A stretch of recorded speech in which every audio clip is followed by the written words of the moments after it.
Welcome to Never Shut Up. It's your boy Marcellus Wiley with a little bit of coaching voice, but we gonna plow through this. Because if I ask my players to play all four quarters, damn it, I better be here for this show all the way through. So let me just tell y'all, man, we got to get into it. It's a special week on this show. I'm feeling especially great right now. And let me just start it off by saying this. Thank you guys for all the love that you're giving me for real. And I'm going to tell you why just in a second. We're talking about Brinks. We're talking about Reach, YouTube, Wiley's World Member, and iHeart is in there as well. We know Friday swag away. It's going to be this book, Never Shut Up. But this is a special week. We're going to have swag away swap. What does that mean? That means you also can get yourself a pack of my playing cards. Look how thick that is. I ain't giving you all of them, but I'm just saying there's a whole lot in here. You can have that. You can have the book, or I hear y'all. I'll actually be in them comments. Y'all can get this Wiley swag away jersey signed for you as well. Now, why am I such in a giving spirit? I know I'm big like Santa Claus, but I ain't Santa Claus. Ho, ho, ho. Let me tell you why. Because this is our 5th month of doing Never Shut Up Daily, right? The show started on February 6th, daily show. Right now, we have 91,500 plus followers. And I just wanted to show you guys some love because this week, we're predicting sometime in the next week or so, we're going to go over 100,000 followers, which is a milestone in the YouTube world, right? I'm amazed that we got there so fast, especially in the off season. No football. We don't even have basketball right now, but we chopping it up because there's more to sports than just the results. And that's what I'm loving right now. So we have a little contest for you. This is another one. We got our Friday swag away. We also got our Friday swag away swap winner. Whoever predicts the exact day and time we go over 100,000 followers, I'm going to hook you up with one of those gifts. Deal? Deal. So my guess is Monday at 2:27 p.m., right? 227. Y'all remember that show? That's my guess. Mikey P is guessing Saturday at 9 a.m. What are you guessing? Leave that in the comments. And you members out there, you're going to get a chance to win a swag away item for guessing the right day and time we go over 100,000 followers. All right, so you know how we start off every show with what's up with that dude? I kind of been doing it already, but let me tell you, had a great weekend coaching. We smoked. We got a squad, a bunch of little 8, 9-year-olds right now playing with my little 7-year-old boy, tall kids, mature kids, all coachable. We got a squad. A lot of pickleball, a lot of tennis. I lost 10 pounds this week. Yeah, I literally did lose 10 pounds of water weight playing tennis the other day. Went to my boy Sebastian Maniscalco's 50th birthday party. Amazing, as you would expect. It was next level. Part of my voice is still at that party as well. Now, the last thing that happened was this morning. I was getting my 4-year-old dressed, Araya. And she looked at me as she's getting dressed, being silly as always, smiling, and says, "Daddy, what happens when we die and we go to the sky?" In our house, we don't say die really. We say you go to the sky, but she knows what death is. So, Daddy, what happens when we die and go to the sky? Do we go to Canada? And she's laughing, and I'm looking like, wow, such a deep conversation. But with her perspective, she's just like, what's next? What happens? And then why do we have to die, etc.? Look, I don't have all the answers. No one does. But at the same time, it really touched me to see that she understands that in this life, there is going to be an end date. Then she asked, does everyone have to die? I don't want everyone to die. I don't want everyone to go to Canada, right? She thinks that Canada is like the cemetery for all of us. But then she wisened up and said, Daddy, it's okay, because when we all die, we go to heaven. And I was like, that's a good ending point for me. I don't know what else to say about that. Now, speaking of things I don't know what to say about, ex-Northwestern player says that Coach Pat Fitzgerald failed by not stopping hazing. And Northwestern is reconsidering Fitzgerald's penalty amid a hazing probe. Y'all catch that? Because I butchered it. Basically, Pat Fitzgerald got a little suspension. Now we're going to see how much of a penalty he faces. Damn, they out there hazing at Northwestern to the next level according to these accusations. All of that, and they still sorry as hell. Let's talk through this. All right, so a former Northwestern football player came forward with allegations, widespread hazing with the program. He talked to the university president, Michael Shield, considering now harsher discipline for Coach Pat Fitzgerald. I'm going to tell y'all why. So the former player who spoke to ESPN, of course, on the condition of anonymity, that means I want to say it, but I don't want to deal with the consequences. I hate this, but we got to talk through it. He said he told Shield about the hazing he witnessed and experienced at Northwestern. Much of it, he said, was sexualized. That already takes me to that Jalen Green video. Remember, I told y'all, you got these athletes like me too. I seen it. It's crazy up in that locker room. Let's talk about this situation. So Shield said he's going to have to reassess the 2-week suspension Fitzgerald received Friday following a university-commissioned investigation of these hazing allegations. So here's a description of the hazing that they said occurred. Hazing activity called running, led by a group of older players called the Shrek Gang. Running usually against the freshmen or younger players who make mistakes in practice, okay? So the older players, upperclassmen, wearing masks will restrain the victim in a dark locker room and engage in sexualized behavior. Former players said he was run as a freshman, and they've been held down against their will by numerous upperclassmen with masks on and having been violently dry humped in a dark room. Yeah. So he says this is sexual abuse, sexual assault. I don't know why the university isn't making the details public. So allegedly Fitzgerald would signal for players to be added to Shrek's list with specific clapping motion during practice. Not saying this is true or false, but I can see that mechanism at play. When coach is in on something with the players, he'd be like, and then everybody like, gotta get him. Like, it's not always a negative thing. Coach is sometimes on a good thing with us. But when coach does that, we know what he's talking about, all right? So the player said he saw him do this at least 5 times since 2020. And the vast majority of the team would join in on it. The lawyer in me right now says, interesting. You're trying to pin this on the coach when you just said a vast majority of the team would join in on it. Was everybody joining in on it? 1. And 2, was everyone enlightened and privy to what was happening? He may have just told on himself right there. And obviously you could see a disconnect from a group of players and their head coach. Interesting. So he said the names will be added to the whiteboard in the locker room and that running would take place during certain times of the year. And the former player also said he sent a picture of the whiteboard headline Shrek's list and listed the names of the players. They did things like naked slingshot, naked bear crawls, naked exchange, naked pass rush, etc. Okay, the rest of this is simple. Fitz obviously denies all of this. The university said that, hey, we looked into it a ton. And then now you're going to have to figure out what happens. Basically, they're going to need a smoking gun. They're going to have to connect it to where Fitzgerald had the knowledge and it occurred under his watch with that knowledge. Because just happening on your watch, not good enough to really get rid of the coach in this situation. Why? Because there is a disconnect. Why? Because the player didn't even say anything when it was happening.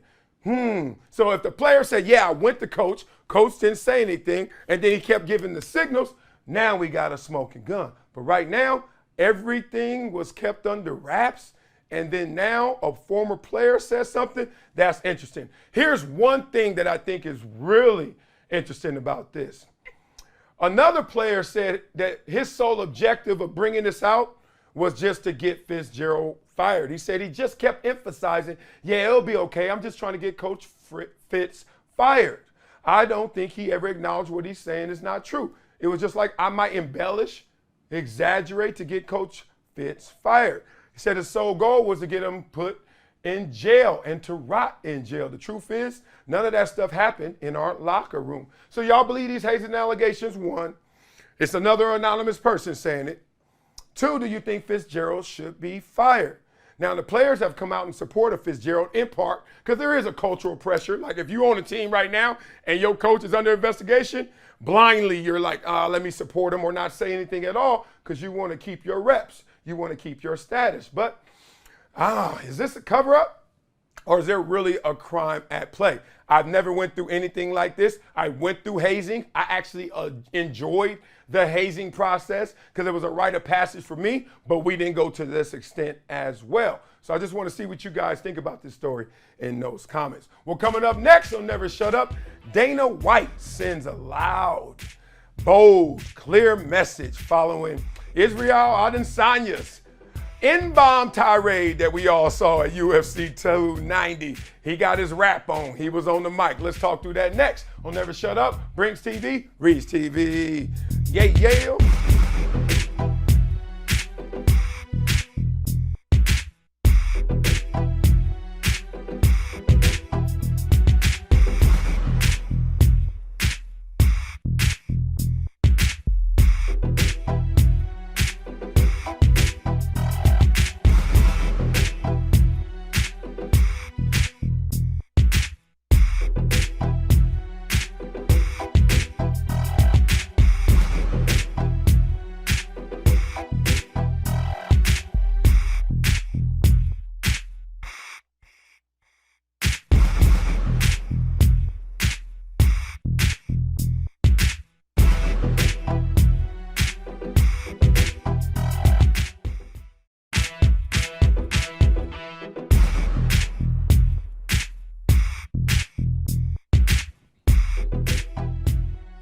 Welcome back to Never Shut Up. It's your boy Marcellus, Wiley. Thanking you for all that love and all that support.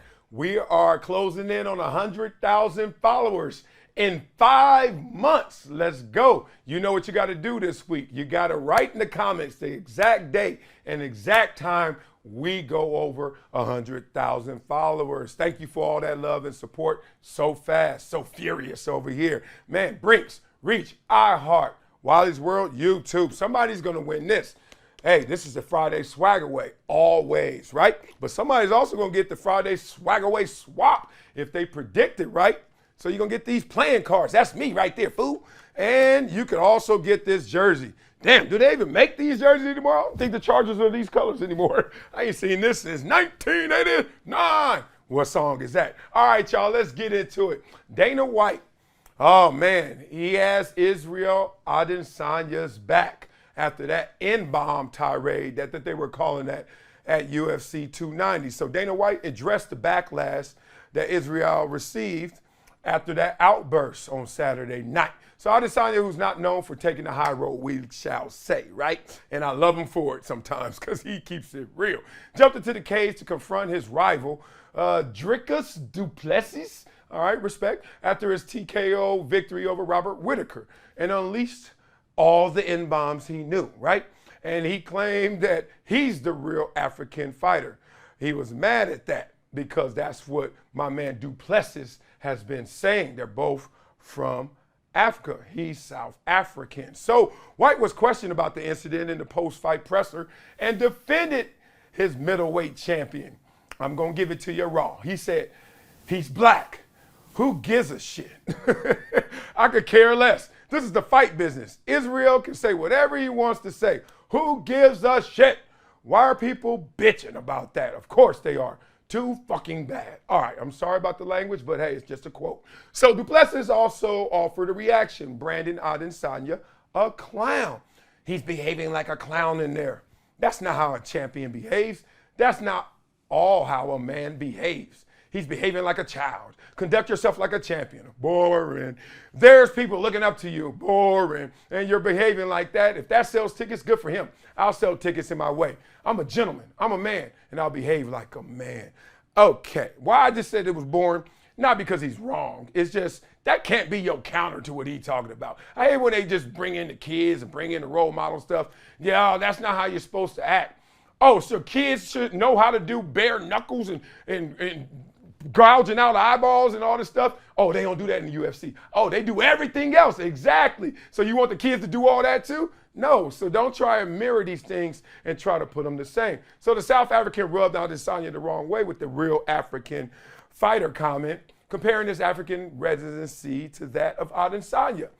who lives in New Zealand. He left the borders, right? He has since defended himself against the resulting criticism, stating he never explicitly said he would be more African than Adesanya. That's where we got this. Now, this story is interesting on that level alone. Like, damn, you ain't even fighting. You jump in the ring, grab the mic, and start unleashing on this dude because you got the issue. Now, you know they allow that because obviously that's going to create storyline. Creating that storyline is going to get us more interested in a potential fight or just UFC in general, correct? All right, here's the thing though. Y'all notice and witness Dana White putting that flag down right now? I mean, he put it deep in the dirt because he's like, look, we broadcast a brutal mainstream sport, but don't get it twisted. We ain't censoring anybody around here. Interesting, because it felt like at times before Dana White would cringe a little on certain comments, certain behaviors, but on this one, he's like, nah, we won't be censored. We won't bow down basically to Madison Avenue because frankly, we already sold our business. We already made our money. That's part one. And part two, only way for them to grow this business of UFC continuously is to be authentic, right? To stick to their script. We know what the sport is. Everybody know how brutal UFC is. At the same time, safer than boxing. Like, it's crazy. You see all that blood on the mat by the end, by the main event. It's just bloody everywhere, right? But in a weird way, it's brutal, but it's also tame. Like, they all can tap out when it's too much. In boxing, you get your ass knocked out, right? Ain't no, okay, unless you're Roberto Duran. But the point is, you don't see too much no mas in boxing where you can see it all the time in UFC, and it's respected. I love Dana White for this moment. He's not serving two gods. He's not like, yo, oh yeah, I got them sponsors and those brands. Oh, that ain't gonna go well. Even if I don't like the N-word, even if I don't want to hear the N-word like that, I like the fact that Dana White, president, is sticking his flag like that. So this is how you grow. You stick to your script. I heard a lot of you guys got mad at Pat McAfee because he went to ESPN because a lot of you went to Pat McAfee because he wasn't ESPN. So that's some identity issues that can happen to a brand when you don't stick to your script. I understand where you guys are coming from. I also love the fact that everyone's in awe of the Lions, right? The competitors, the combatants. Everyone's in awe of it, but they hate the sound of the jungle. You catch what I'm saying? Remember when Aaron Andrews ran up on Richard Sherman? And that was my favorite interview. That and Skip Bayless and Jalen Rose. Those are my two favorite interactions ever. And I'm like, you give him the mic and you ask him about him and Crabtree. You ask him about the game he just played. You ask the Lion in the moment, how is he feeling? And he roared. And that mic, and everybody was like, you were thinking all that? That's how you feel about him? Yeah, what do you think this is? So the emotional content, despite the wordplay, I understand. I'm not a fan of the N-word. You already know that. But what you gonna do? You gonna be out there and silence the jungle? You can't, man. That's how the game goes. So that was an intimate moment as well, full of great emotional content. So whoever doesn't like it, Dana's fine with it. And everyone he represents will fight. Literally, pun intended, for Dana White. The last little caveat of this is, it's interesting, the comfort or uncomfortable feelings that come from the N-word. I give it to you like this. Yesterday, we had a few friends over. We were playing pickleball, eating Mediterranean food. That's why my belly's so flat, because I'm over there eating that good lean meat, right? And my neighbors, they're actually famous. I ain't gonna tell you who, but they're not black. But their son is home from college for vacation, and he likes rap. And he ain't black. And he plays a lot of rap with N-words. And I don't play any of it, right? Not around my kids and itty bitties in the backyard. So I'm like, damn, you know what I was thinking the whole time he playing these songs? Is he gonna sing along with them? Is he gonna say the N-word, right? Ain't that crazy? Like when you see somebody say the N-word and then they're not black, and then, so what if they are black? Like still it feels weird? I just want y'all, let me know how y'all feel about that. How would y'all handle that situation? He didn't say it, but what if he did? What would y'all do? Coming up next on Never Shut Up, the homie, little one right here, Joy Taylor, known her forever. obviously work with her as well. But she claims that Dak Prescott isn't talented enough to get an NFC championship game, right? What? Dak ain't talented enough to get to the NFC championship game? We gotta dissect this next on Never Shut Up, Brings TV, Reads TV.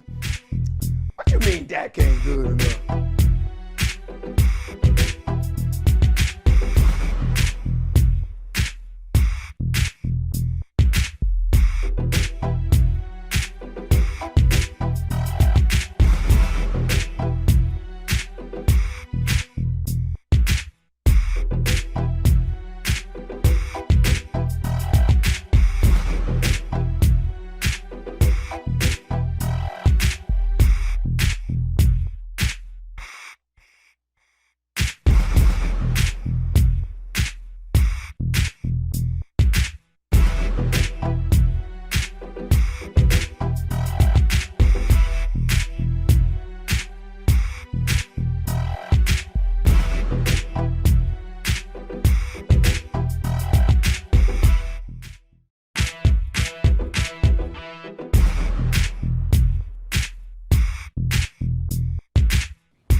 Welcome back to Never Shut Up. It's your boy Marcellus. For some reason, I can come into this show with a fatigued voice and it gets stronger as we go. Why? Because I can feel that love and that connection from you. Brinks, Reach, iHeart, Wiley's World, YouTube. We got our Friday swag away, of course, best-selling book, Never Shut Up. But we also have a contest. The Friday swag away swap, we're going to call this contest. Basically, you got to go in the comments, tell me the exact date and time we go over 100,000 followers, because we're at 91 plus right now. 91,000 followers in 5 months. Only 5 months? We are rolling over here. So I say it's Monday, 2:27 p.m. Mikey P says it's Saturday, this Saturday at 9 a.m. He ambitious. I am ambitious of a rider. So we're going to see what you guys say in there. But you guys can get the book, get these playing cards right here. Yeah, that's me, little cutie pie.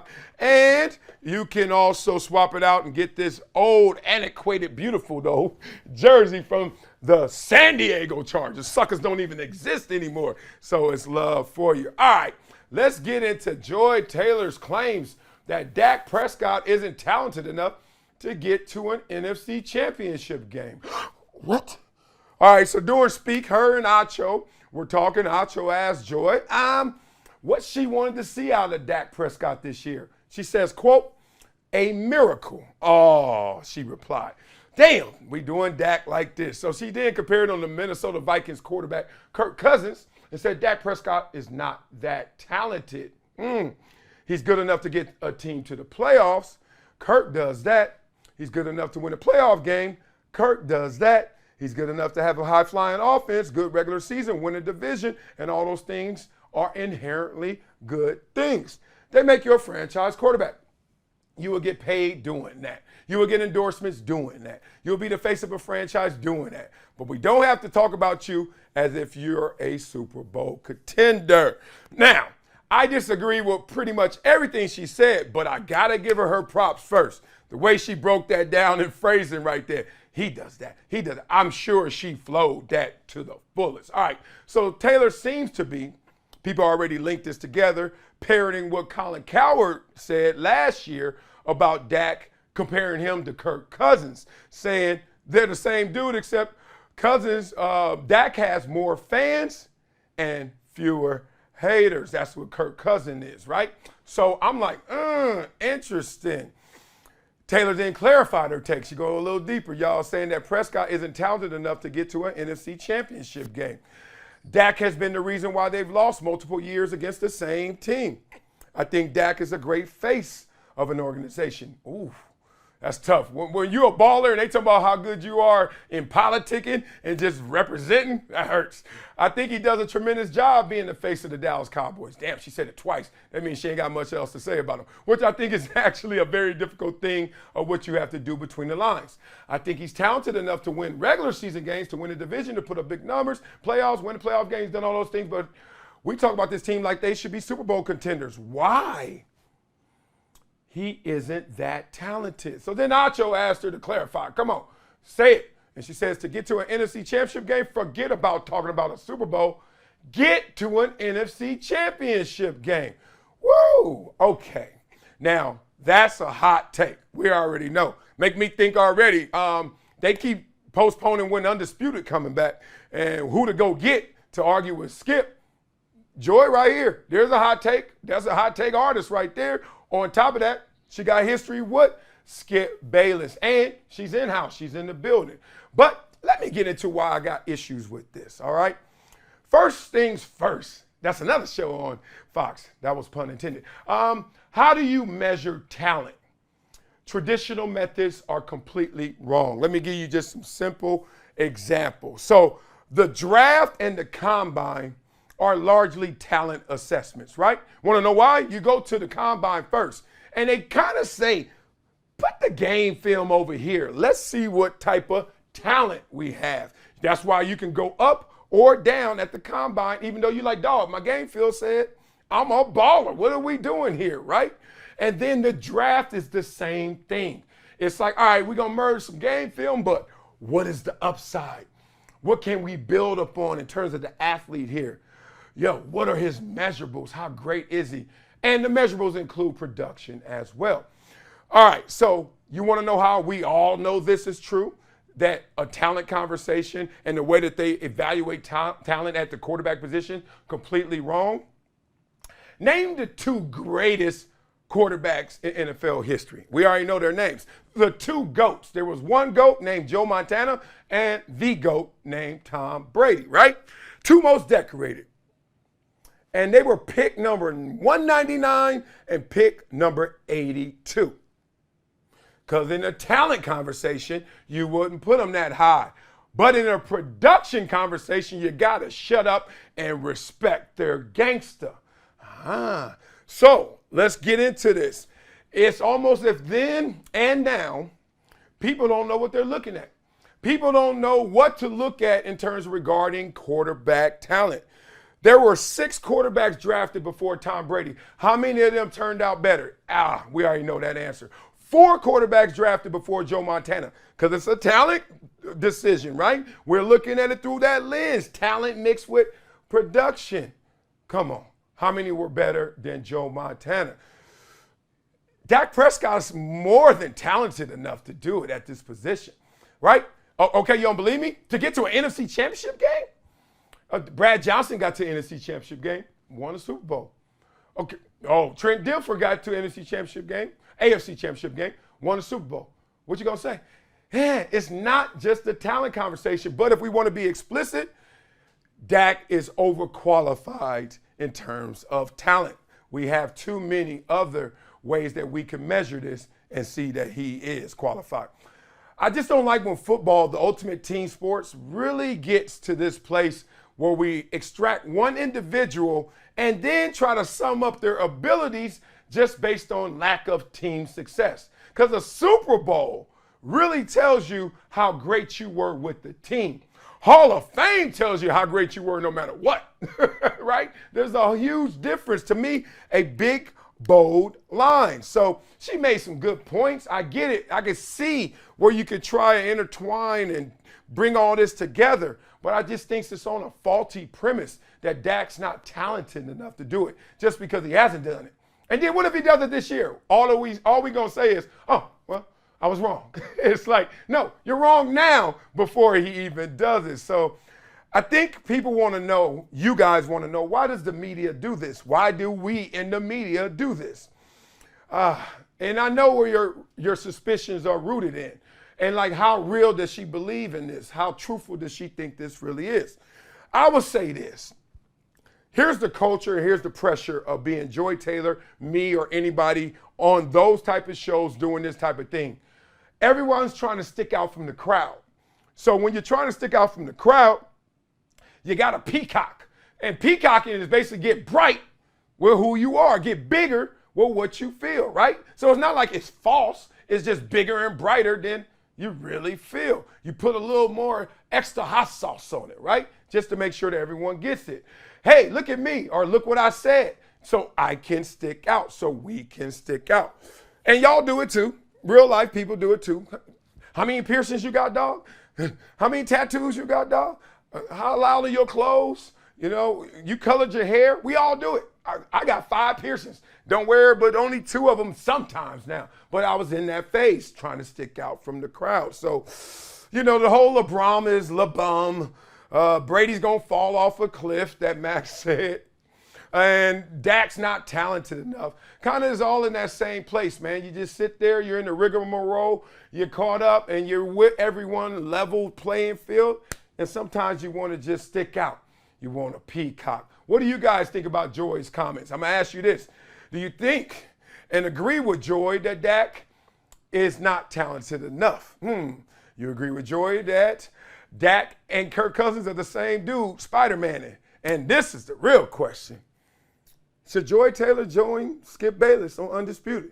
Will that satisfy you guys? Coming up next on Never Shut Up is Wildest World Time, my favorite part of that show. I am literally catching a cramp in my hamstring right now. Told y'all I lost 10 pounds. Here's the problem. I ain't got no water in my body right now. Let me stretch this cramp out during this commercial break, and I'll see y'all back here on Never Shut Up. Brinks TV. God dang, this thing hurt. And Reese TV. It's slowing. I'm over here and bang bang.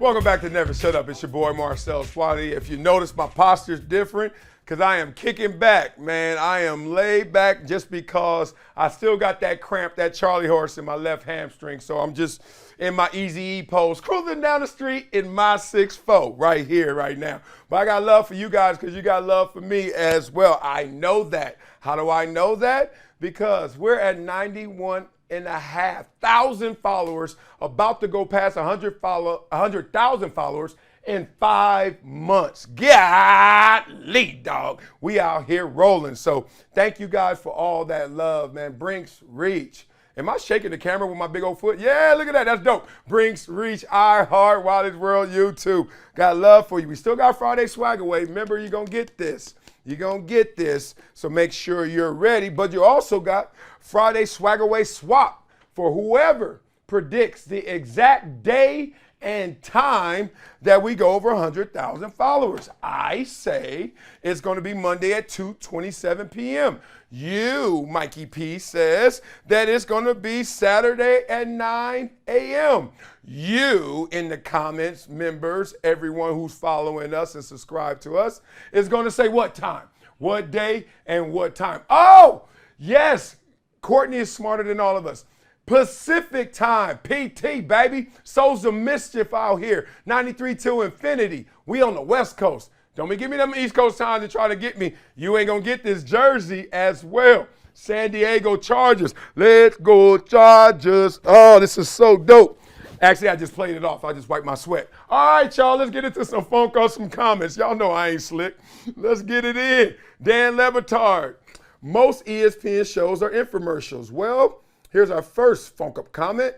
ESPN always thought their brand would always be bigger than everyone else. They never adapted as other platforms grew. Then when they decided to change, they decided to inject so much politics into their coverage. Bold strategy. It didn't pay off. Interesting. One of the reasons why, you remember back in the days of Keith Olbermann and Dan Patrick and all that, like true OGs, Rich Eisen and all that? I heard from executives then that one of the biggest issues with keeping those guys in those same positions was that they got bigger than the brand of ESPN. Yeah, so they all were like let go or shown the door so they could recycle in some new energy and people that they could control in terms of brand recognition, in terms of curating. Basically, they want their model to be ESPN and then who works there. Not who works there, oh, and then ESPN. So I heard that 10, 20 years ago. Interesting pickup by you. All right, the sports banter argument has gotten played out. Every show on ESPN at some point was some sort of a panel show. But here's the thing. We love going to the barbershop, just not every day. Boy, that's beautiful. I personally got tired of the same tired argument being rehashed on the network every day. I get to cancel my cable, come on YouTube, and select who I want to listen to. ESPN right now is trying to avoid that Blockbuster Video, Circuit City, Radio Shack, Toys R Us, Doomsday scenario. Damn, that's dope too. Probably a long way off, but all of them were replaced by something else. Who's to say it couldn't go there? Brandon Alexander, good Lord, won't you become a member? God dang, you got to come on the show. You dropped some gems right there. Look, nobody, this business is especially, you're not too big to fail. Like you can lose your people real fast, especially because the industries are changing, right? They're shifting. The dynamics are just all over the place now. I love the fact that he said, look, not every day, not every topic. And for real, like I used to eye roll, and you probably saw it. That's why I talk so much life, intersecting with sports. I never stayed on the script of just sports, plain surface level, because it was boring to me. Like I like, dog, we just talked about Dak. Oh, we just talked about the Cowboys. Oh, we just talked about Brady. Like, you know, give them their due. But damn, not so much that it's doo-doo, right? And I'm like, man, we just talking for real? Give it to y'all raw. Because the producers say that's what rates.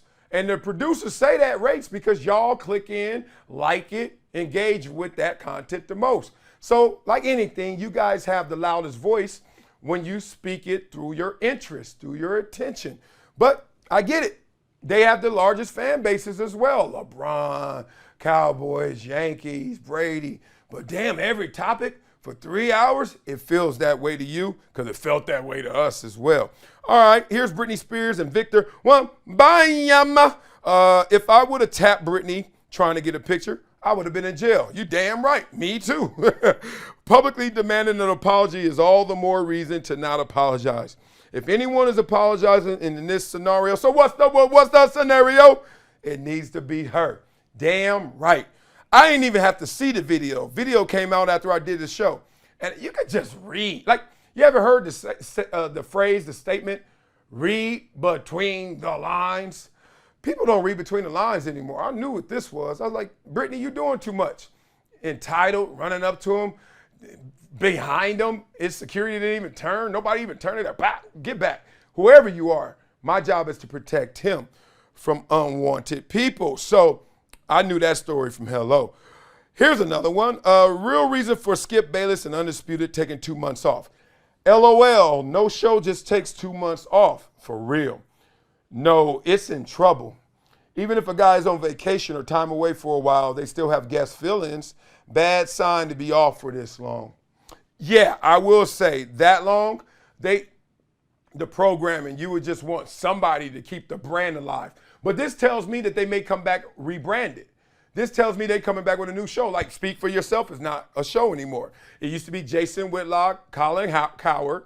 I came in with Jason Whitlock. It was still Speak for Yourself. Then Jason left. Acho and it was still Speak for Yourself. I leave for some reason to Speak. But that makes sense. If you're going to take 2 months off, come back fresh. Come back brand new. Classic case of breaking up the band and never attaining that glory again. Shannon needs Skip as much as Skip needs Shannon. Ooh, and he's going to find out the hard way. Shannon Sharp will be back on Undisputed within 2 years. I wouldn't bet on that. Not with Skip there. Look, I don't think they got issues and beef. I'll tell you what they don't have is outside the show chemistry. Outside our 2-3 hours together love. Like, you don't want to know why? Because of how it goes when we got to prepare for this show. You imagine you as big as Shannon Sharp. And yeah, flowers to you, Skip, for making me and helping me get there, whatever you want to call that. But I'm here now. That's old news. I got a couple of Porsche truck, couple of old schools. What song? Basically, dog, that's old news. I'm here. Give me the ball. Give me the rock. Let's pick a new topic. Let's talk about this. And please don't try to undress me. 3-time Super Bowl champion, Hall of Famer, and you didn't play no sport at a high level or the level under that. Man, ain't nobody going back to that. I don't give a damn what you say. Undisputed is done. Competition is none. The repetitive topics on the show is killing it. Constant talk of LeBron, constant talk of the Cowboys, constant talk of the same subjects that Skip feel comfortable with. It's totally boring. Only person I see who would really resurrect that show would be Max. Interesting. Max did get his start where? At Fox. Yes, Max was the original host on Around the Horn. I always talk to Max still. Max there, that would be dope. I like it because Max is smart. Max is also strong. Max ain't no punk. And he got to say some stuff, and he going to say some stuff. Because Skip is just reliable, right? Mr. Reliable in his topics, his takes, strong, sturdy takes. Max is a weaver. He could bob and weave. He's like, oh, look at that big-ass slow boulder coming at me. Get out the way and try and chop it up. That will be a great dynamic. I like it. I'm still looking at like a Chris Carter, Michael Irvin, but there's something imperfect about that. But I would like to see that along with Max. Salute to all three of them. Go get it. All right, y'all. Speaking of going to get it, Mikey P about to come get it and come on in here with me on Wiley's World, and let's hear what Mikey P got for your boy before my voice and my leg is gone. What up, Mikey? What's up? I got a little game of Hall of Fame or nah again for you, okay? Because people love talking about the Hall of Fame, and they love throwing everybody in too, all right? So Okay. the latest two, I'm going to actually tell you the stats first, and then I'll tell you who it is, all right? The first is a quarterback, 2015 MVP, 1 Super Bowl appearance, 3-time Pro Bowler, 1-time first-team All-Pro, most rushing TDs by a QB in NFL history, most in a season with 14, most games in NFL history with a passing touchdown and rushing touchdown, and lastly, the first player in NFL history to have at least 3,000 passing yards and 500 rushing yards in 5 consecutive seasons. Whew, that's a mouthful. His name is Cam Newton. Yeah, all right? We knew that from hello. Hall of Fame or nah? He's not getting in. I like to answer the question of, is he getting in? Not if he's qualified. Because, like, seriously, this is if you say qualified, is he better than the worst player in the Hall of Fame? Yes. Who is that guy? I don't know. But he wasn't no damn NFL MVP. So I don't like to do the whole qualified one. I like to really, it's like, what's the process going to do to him? It ain't going to let him in. He didn't land the plane well enough, as you want to say, right? The way it came down, the Patriot years, the people looking at him being eclectic, questioning his focus on the field or fashion. I just don't think he landed the plane well enough. But there was a moment, God dog. I went to Cam Newton's national championship game more excited than I go to most NFL games. When they played Oregon, I was in the building. People were crying. I was like, God dang, this is electric. And he killed it in the league for most part. So I hate to say it, but he ain't going to get in. I agree with you, but he was must-see TV for a while there. And, it's all going to depend on how much they weigh his rushing into the equation. How much of an impact did that have on the game today? And I don't think it's going to be enough either. But here's the second player. This is also a quarterback.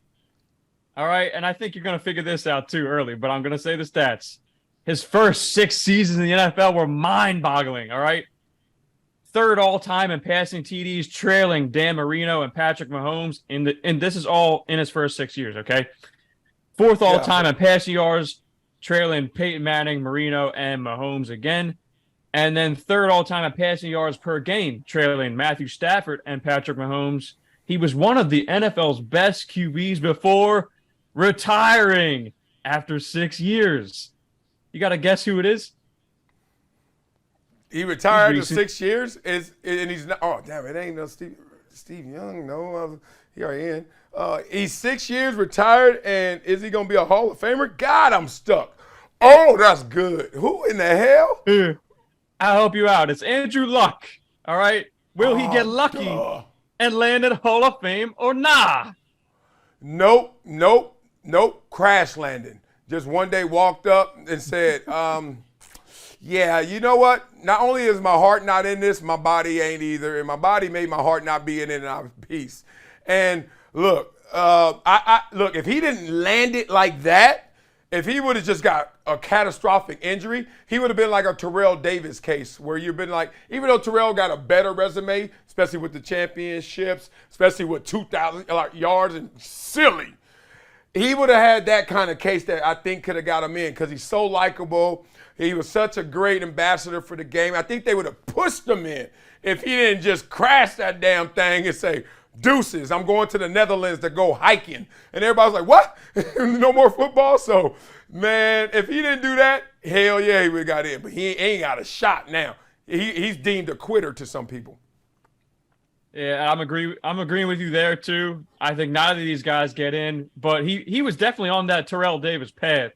And with the way he was getting hit behind that offensive line at the time, I mean, they've improved since, but that he was getting crushed every year. Oh, that's on him. It was a walking injury. That's on him. I saw too many plays with Andrew Luck. He took some sacks, yeah. Yeah. You took more sacks than that. The sucker there. Here we go. Peyton Manning had a suspect offensive line. I'm not going to do that to those guys because they blocked the hell out of me. My boy Tariq Glenn, Meadows, they were good. Tariq Glenn was a beast. But the point is, he ain't had the best O-line. The best offensive line in the NFL is a quarterback that gets rid of the ball on time. Peyton Manning be like the Said Hut. Rookie year, second year, whatever. Said Hut, bye. Either it's a completion or incompletion, but it ain't a sack. I hate when we blame them old linemen, man. They do their job way better than we give them credit for. It's just a quarterback back there holding it. What else you supposed to do? Your back's turned. You don't know what you're doing, and you got to block a beast like me 60 times. Let me stop. 60 times a day, that's a problem, man.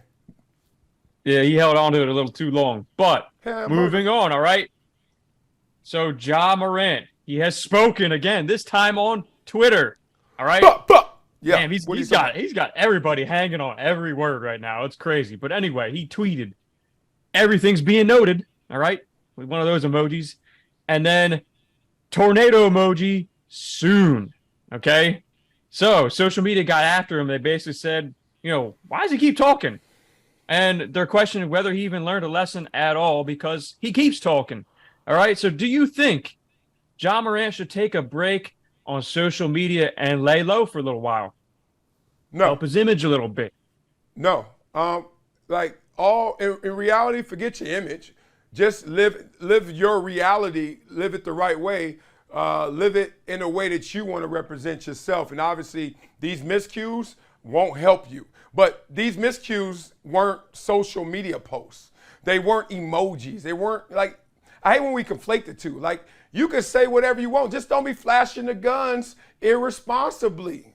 That's it. That's the only issue we have with him, for real. Be real, y'all. All these gun incidents and you trying to bully or help people out or punk people with the gun or be the rapper in the video. All that. But social media, no, that ain't his problem. His problem is turn the damn camera off. This is funny. I had this conversation with somebody. I got Protect the Guilty. He famous. He was like, dog, do you know how many times I used to just play around with my gun? Be in the locker room or be somewhere and just talk about, because I had a gun when I was a rookie in my second year. I ain't have a camera phone neither. But was the temptation there ever probably to grab my gun and my camera phone and to turn it on? I'm not built that way. I don't let my left hand know what my right hand's doing. Basically, I have done so many things that only that place or that person knows on purpose. I don't care. I don't need receipts. I don't need y'all to know I'm cool. So I hate when somebody who's at home is going to tell this guy how to act. When this guy 98%, 99% of the time acts perfectly.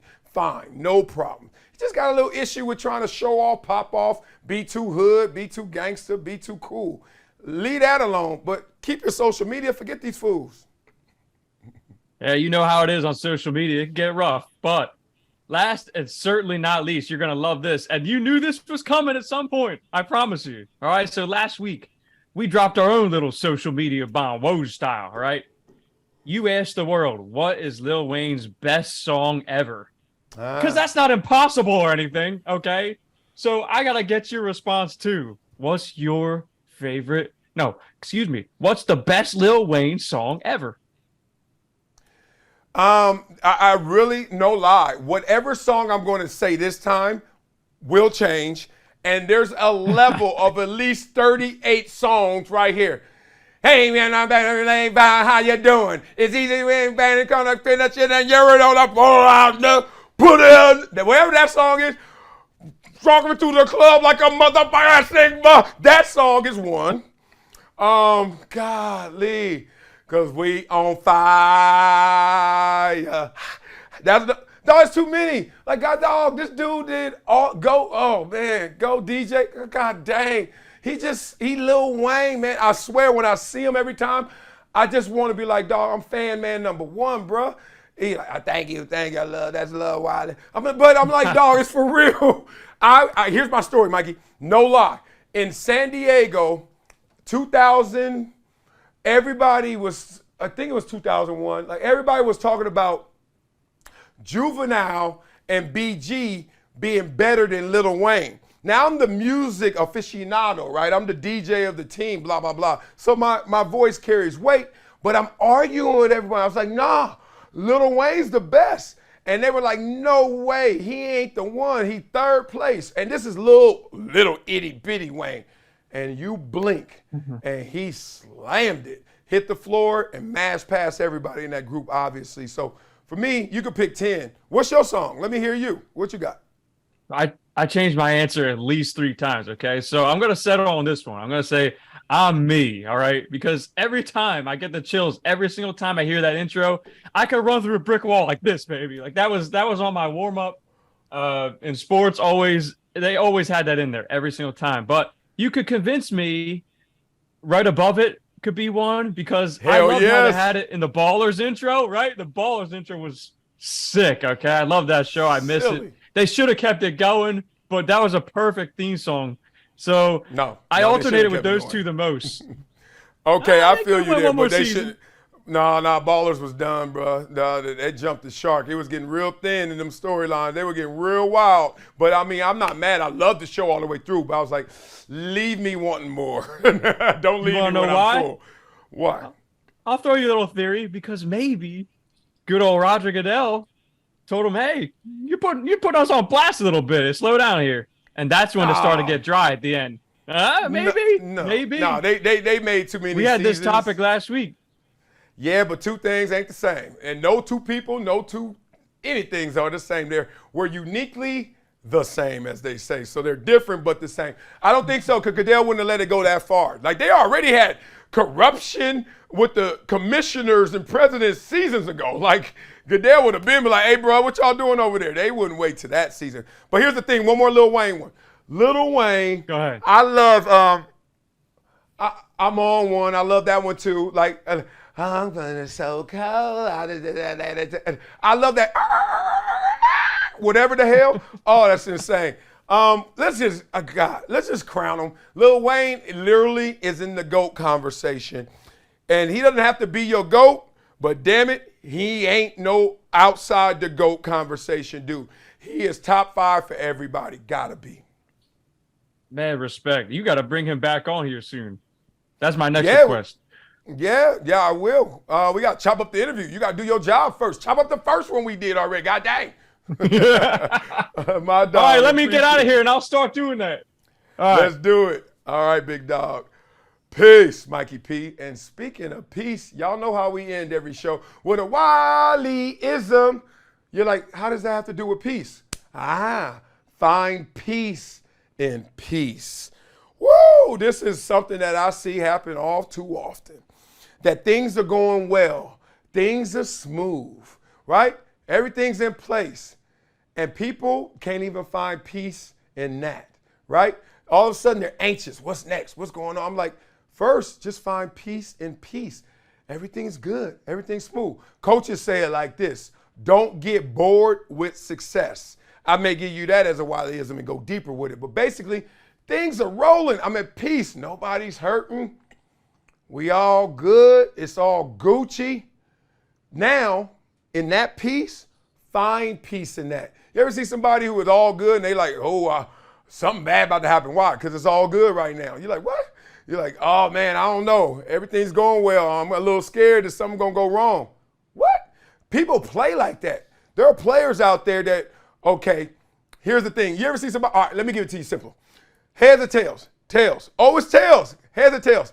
Tails. It's tails. Heads or tails? Heads. Why? Because it ain't going to be tails again. It's tails. And you're like, God dang. You're like, you almost psych yourself out. Like, it can't be that good for that long, right? But we can find some peace in peace whenever it exists. So everyone out there, man, just hold on to it. It takes so much maintenance to just be happy, to be at peace. But one of the things you can do to bring it all the way home and to make sure that it's cemented in you is to find peace in peace. Namaste. That'll do it for today's episode of Never Shut Up. I got 2 cramps now, y'all. Literally, both legs are up. I'm telling y'all, I am struggling. Lost too much weight too fast. It's all good. At least I ain't on Ozempic. We're going to talk about Ozempic one time on this show because I might have to give me a batch of that. I'll tell you why later. Love you guys, man. Make sure you go in those comments with all these responses. And when are we going over 100,000 followers? Exact day and time. Pacific time for y'all. Love you guys.